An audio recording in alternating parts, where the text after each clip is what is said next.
వెన్నుపోటుదారుడు ఆనందంగా అధికారాన్ని అడ్డదారిలో మళ్లీ చేజిక్కించుకుంటూ ఎన్ని అక్రమాలకైనా పాల్పడుతూ దారుణంగా ప్రజలను మోసం చేస్తూ ఆఖరికి ఎలక్షన్ కమిషన్ కూడా మోసం చేస్తూ మళ్లీ అధికారంలోకి రావడం జరిగింది. వచ్చిన దగ్గర నుంచి ఇంకా ఆయన సాగిస్తున్నటువంటి అరాచకాలు మామూలుగా లేవు. ఈరోజు ఆంధ్రప్రదేశ్ ఎంత అల్లాడిపోతుందో ప్రతి ఒక్క వాళ్ళు కూడా మరి దారుణమైనటువంటి బాధలు అనిపిస్తూ ఉన్నారు. తండ్రి కొడుకు వచ్చిన దగ్గర నుంచి దోపిడీ తప్ప ఆ ఇచ్చినటువంటి హామీలు నెరవేర్చాలనేటువంటి శ్రద్ధ ఒక్కరికి కూడా లేదు. మొదటి నుంచి చంద్రబాబు మనస్తత్వం అదే. వెనుకోడు పొడుస్తాడు, అధికారానికి వస్తాడు, మళ్ళీ అధికారం ఎందుకంటే సంపాదన కోసం, సంపాదన ద్వారా వేల కోట్లు, ఇప్పుడు లక్షల కోట్లు చేరిపోయింది అనుకోండి. ఈ మధ్యనే తండ్రి కొడుకులు తీసిపోయి ఎప్పుడో ఏ దేశంలో రాజపెట్టి వచ్చారు. ఇంత నిస్సిగ్గుగా ఒకవైపు కేసులు, మరొక వైపు అన్ని రుజువైనప్పటికీ కూడా వాటన్నిటిని కొట్టి అడ్డదారులు కొట్టించుకోవడానికి ప్రయత్నం చేస్తా ఉన్నాడు.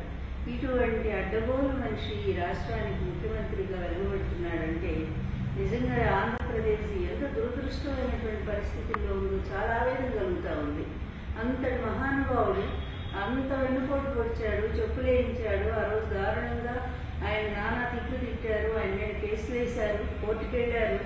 ఇన్ని చేసి మళ్ళా మా దేవుడు, మా నాయకుడు, మేము అంత విగ్రహం పెడతాం, ఇంత విగ్రహం పెడతాం, ఇన్నేళ్లు లేని ప్రేమంతో వాళ్ళు పోస్తా ఉన్నారు.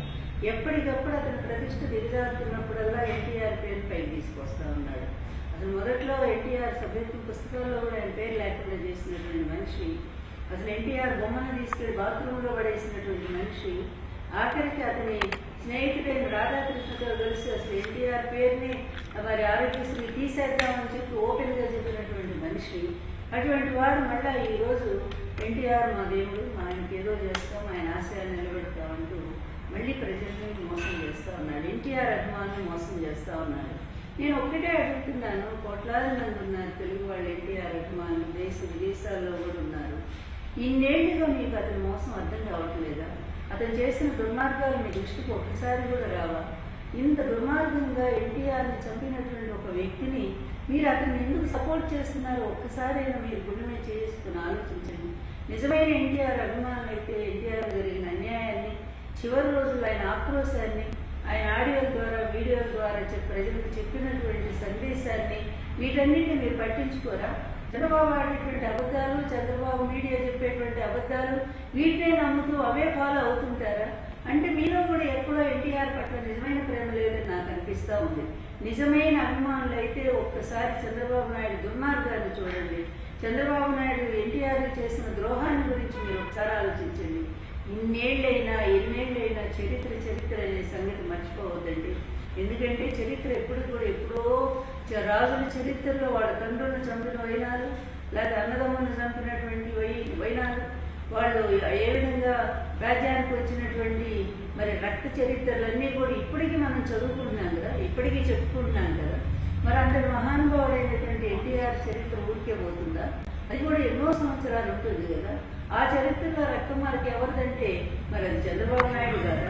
రక్త మార్కును సృష్టించి మళ్ళీ ఏం ఎరగనట్టుగా నాటకం ఆడుతూ ఈ విధంగా ఎప్పటికంటే ప్రజలను మోసం చేస్తూ వస్తున్నటువంటి చంద్రబాబు నాయుడు దుర్మార్గాలు కనీసం ఈ ఎన్టీఆర్ గారి వర్ధంతి రోజైనా, 30వ వర్ధంతి రోజైనా మీరు ఎన్టీఆర్ నిజమైన అభిమానులు ఆలోచించండి. ఒకసారి దయచేసి ఆలోచించండి. చివరి క్షణాల్లో ఆయన ఎంత దుఃఖపడ్డారో, తనకు జరిగిన అవమానానికి ఎంత విలపించారో, వచ్చిన అభిమానులందరి దగ్గర ఎంత ఆవేదన వెలుబుచ్చారో.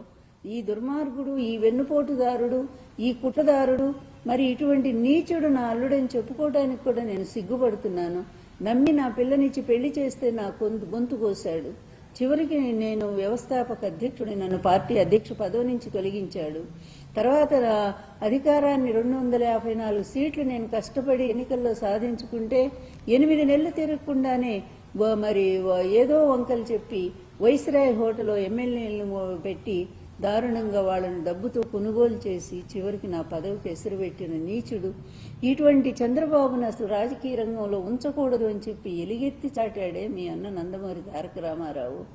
ఆయన కళ్ళ నీళ్లతో కాదు, రక్తపు బాష్పాలతో ఆయన చెప్పాడే ఆ దుర్మార్గుడు తనకు చేసిన అపకారాన్ని గురించి, వీటన్నిటిని గురించి దయచేసి మీరు ఆలోచించరా? బాధపడరా? ఆవేదన లేదా? ఎంతసేపు ఈ చంద్రబాబు చెప్పే అబద్ధాల చరిత్రనే ఫాలో అవుతారా? ఇప్పటికైనా కళ్ళు తెరవండి. ఈ నీచుడు చేసిన పాపాలని ఒక్కసారి సమీక్షించుకోండి. అప్పటి నుంచి ఇప్పటి వరకు కూడా 2 రాష్ట్రాలు, ఉభయ రాష్ట్రాలు ముఖ్యమంత్రిగా ఉన్నప్పుడు ప్రజల్ని పీడించు తిన్నాడు. రైతుల పాలిట శాపంలాగా మారాడు. అదేవిధంగా ఎంతో మందిని కాల్చి చంపించాడు. అటువంటి నీచుడు మళ్లీ కూడా ఆంధ్రప్రదేశ్ విడిపోవటానికి కూడా అతనే కారకుడయ్యాడు.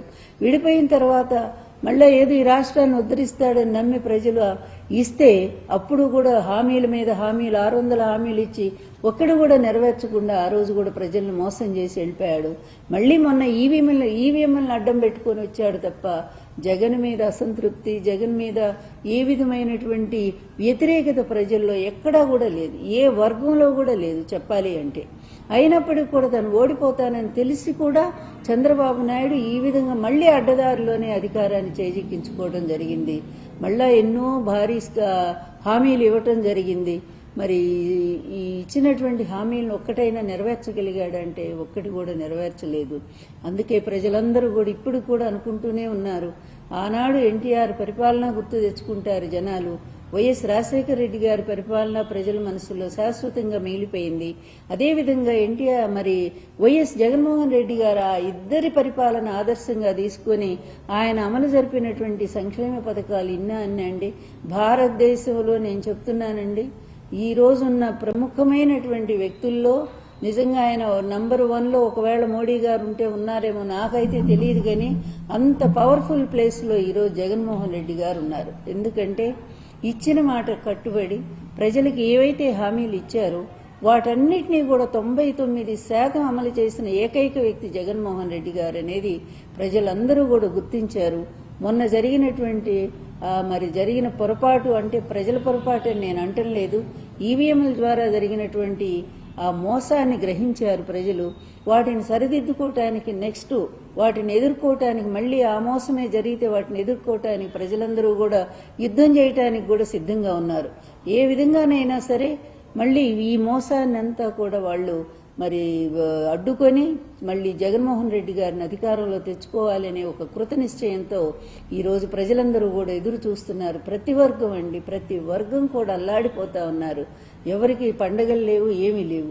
ఈవీఎంల పేరుతో ఈవెంట్ల పేరుతో రాష్ట్రాన్ని తప్పుదారి పట్టిస్తా పిచ్చి జూదాలు, కోళ్ల పందాల రూపంలో వాళ్ళు చేస్తున్నంత ఏంటండి, రికార్డింగ్ డాన్స్ల, అర్ధనగ్న దృశ్యాల, అదే జూదాల, పేకాట్ల, తర్వాత తాగుడు అక్కడ పెట్టి తాగుడు క్లబ్బుల, ఇన్ని రకాలుగా రాష్ట్రాన్ని ధ్వంసం చేసి పడేస్తా ఉన్నారే. అట్లాగే విశాఖపట్నం, నిజంగా విశాఖపట్నం అంటే మనకి ఎంత ఫేమస్ అండి. మహానగరాల్లో ఒకటిగా రూపొందాల్సినటువంటి విశాఖ నగరాన్ని జగన్ గారి హయాంలో ఎంత అందంగా తీర్చిదిద్దారు, దాన్ని ఎంత సుందరంగా తీర్చిదిద్దారు. అలాంటి విశాఖ బీచ్ని ఇప్పుడంతా కూడా డ్యాన్సులా, లేకపోతే ఏదో ఫెస్టివల్, విశాఖ బీచ్ ఫెస్టివల్ పేరుతో పిచ్చి అన్న అసభ్యమైన దృశ్యాలకి అక్కడ ఆలవాలం చేస్తా ఉన్నారా? ఈ తండ్రి కొడుకులు వచ్చి ఏం చేస్తున్నారు? ఒకవైపేమో ఈ భూములన్నీ కూడా 90 పైసలకి రూపాయికి ఇచ్చేసి మొత్తం దాని ద్వారా వచ్చే కమిషన్లన్నీ కూడా లక్షల కోట్లు, మళ్లీ వాటన్నిటిని కూడా మూటలు కట్టుకుని దొంగల్లాగా ప్రజల సొమ్మును దోపిడీ చేసుకుని ఈ రోజు వెళ్ళిపోయి ఎక్కడో ఈ దేశంలో పెట్టరు, మళ్ళా పెట్టుబడులు ఈ రాష్ట్రంలో పెడితే కనీసం కొంత ప్రజలన్న బాగుపడతారు కదా. అట్లా కాదు, ఎక్కడో ఉండే పక్క దేశాల్లో పెట్టుకుంటారు. ఇదంతా ఏదైనా ఒక్కటే, పాపం పండిన రోజు ఏ సొమ్ము మీకు మిగలదు చంద్రబాబు. అలాగే లోకేష్ కూడా చెప్తా ఉన్నాను, మీ ఇద్దరి దుర్మార్గమైన పరిపాలన, నీ రెడ్ బుక్ రాజ్యాంగం రేపు అది నీకే చుట్టుకుంటది. రేపు నీవు మా ప్రభుత్వం వచ్చిన తర్వాత మొట్టమొదటిగా లోకేష్ అరెస్ట్ అవుతాడు. ఎందుకంటే ఇన్ని హత్యలు చేయిస్తున్నటువంటి పాపం సాల్మన్ రాజు ఎంత బాధేస్తుందండి. అలా చాలా రోజుల తర్వాత ఊరికి వస్తే భార్యను చూడటానికి చంపేస్తారా? ఏమి రాజ్యాంగం అండి? ఏమి రాజ్యం నడుస్తా ఉంది మీ ప్రభుత్వంలో? ఇదా ప్రభుత్వం అంటే? ఇదా ప్రజా పరిపాలన అంటే? ఇంత నీచమైన పరిపాలన ఎక్కడైనా చరిత్రలో ఉందా? నాకు మోడీ గారికి కూడా ఒక లెటర్ రాయాలనిపిస్తా ఉంది. ఇటువంటి దుర్మార్గుల్ని మీరు ఎంకరేజ్ చేస్తున్నారు. కూటమి అనే పేరుతో ఇటువంటి నీచుల్లా మీరు నిలబెడతా ఉన్నారు ఆంధ్ర రాష్ట్రంలో. వీళ్ళ కోసమా మీరు స్నేహం అని చెప్పి వాళ్ళు పొగుడుతూ ఉన్నారు. ఇది ఎంత అన్యాయం అండి. ప్రజల ప్రాణాలు తీసేటువంటి వాళ్ళు, హంతకులైనటువంటి వాళ్ళు ఈరోజు రాష్ట్రాన్ని పరిపాలిస్తూ ఉంటే ఈ హంతకుల్ని శిక్షించాల్సింది పోయి మీరు వాళ్ళు మా మిత్రులని చెప్పి మీరు ప్రకటించుకుంటూ తిరుగుతుంటారా? మీరు మాత్రం ఏంటండి, మీ పరిపాలన ఏంటి? మీరు కూడా ఆలోచించండి ఒక్కసారి. వీళ్ళంతా ప్రజలు గారా? ప్రజలు అనుభవిస్తున్న కష్టాలు మీ దృష్టికి రావటం లేదా? ఇంత అవినీతిలో కూరుకుపోయినటువంటి వాళ్ళు మీ స్నేహితులని చెప్పుకోవడానికి సిగ్గేయటం లేదా బీజేపీకి కూడా? బీజేపీ కూటమిలో ఉండేటువంటి పెద్దలు ఒక్కళ్ళు కూడా మాట్లాడుతున్నారా దీని గురించి?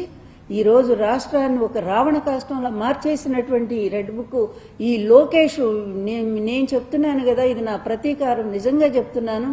మా ప్రభుత్వం రానివ్వండి, మా జగన్ గారి ప్రభుత్వం రాగానే వీళ్ళు చేసినటువంటి అన్యాయాలు, అరాచకాలు మొత్తం మీద కూడా మేము అది మరి ఒక ఎంక్వైరీ కమిషన్ వేయిస్తాము. కమిషన్ వేయించటమే కాదు, వాళ్ళని అరెస్ట్ చేయించి జైలుకు కూడా పంపటానికి మరి మా ప్రభుత్వం తయారుగా ఉంటుందని చెప్పి నేను హెచ్చరిస్తా ఉన్నాను. అందువల్ల ఒకవైపేమో మోసం చేస్తారు, ఒకవైపేమో అన్యాయం చేస్తారు, ఆయన చంపుతారు. ఇంకొక వైపు అంటే భారీ విగ్రహాలట, విగ్రహం పెడతారట 750 కోట్లతో విగ్రహం అంట. ముందు ఆ మెడికల్ కాలేజీలు పూర్తి చేయండి. ప్రతిదీ అబద్ధమే. నేను చెప్తున్న వాస్తవం ఏంటంటే అతను ఏది కట్టడు. ఇప్పుడు కాదు, నీరుకొండ విగ్రహం విషయం మీకు కూడా గుర్తుండే ఉంటుంది. ఎప్పుడో 2014లో ఆయన అధికారానికి వచ్చినప్పుడు ఆంధ్ర రాష్ట్రంలో చంద్రబాబు నాయుడు గారు నీరుకొండ మీద ఎన్టీఆర్ విగ్రహం పెడుతున్నానని చెప్పి అప్పుడే అనౌన్స్ చేశారు. ఏమైపోయింది? 5 ఏళ్లు ఏమీ జరగలేదు. ఆ చుట్టుపక్కల మాత్రం కొన్ని భూములు కొనుక్కున్నట్టున్నారు. అతని పని ఎప్పుడూ కూడా అదే. ఒకటి అనౌన్స్ చేశాడంటే దాని వెనక అతని స్వార్థం ఎంత ఉంటుంది అనేది అందరికీ తెలిసినటువంటి విషయమే. ఇప్పుడు కూడా అంతే, డైవర్ట్ చేయటం కోసం చేస్తా ఉన్నాడు. అందువల్ల ఇట్లాంటివన్నీ కూడా నీకు చేతనైతే ఎన్టీఆర్ భారతరత్న ఇప్పించు. ప్రతి రాష్ట్రం కూడా వాళ్ళు మహనీయుల కోసం, మరి మహానుభావుల కోసం వాళ్ళు పోరాటం సాగించి భారతరత్న సాధించుకుంటా ఉన్నారు. కానీ మరి ఇక్కడేం జరుగుతోంది? ఎన్టీఆర్ లాంటి మహానుభావుడు అంత విగ్రహం పెడతాం, ఇంత విగ్రహం పెడతాం అని చెప్తున్నటువంటి మీరు మరి భారతరత్న తెచ్చుకోలేరా? అది చేత కాదా? చేత అయ్యే పక్కన పడేస్తున్నారా? ఎన్టీఆర్ అంటే ఏమాత్రం గౌరవం లేని చంద్రబాబు నాయుడు, ఎన్టీఆర్ అంటే ఏమాత్రం ప్రేమ లేనటువంటి చంద్రబాబు నాయుడు బయట ఈ మీడియాలో మాట్లాడినంత మాత్రం చేత ఎన్టీఆర్ అభిమానుల్ని నమ్మొద్దని నేను విజ్ఞప్తి చేస్తా ఉన్నాను. ఇతను ఒక మోసగాడు, ఇతను ఒక వంచకుడు, ఇతను ఒక వెన్నుపోటుదారు. ఇతను ఎన్టీఆర్కే కాదు ప్రజలకు కూడా వెన్నుపోటు పొడిచినటువంటి వాడు. ఇతని చరిత్ర, ఎన్టీఆర్ చరిత్ర ఎంత పవిత్రంగా ఉంటుందో ఇతని చరిత్ర అంత నీచంగా, అంత నికృష్టంగా అతని చరిత్ర రాయబడుతుంది భవిష్యత్ తరాల్లో అనేది ఇది నిశ్చయమైనటువంటి మాట.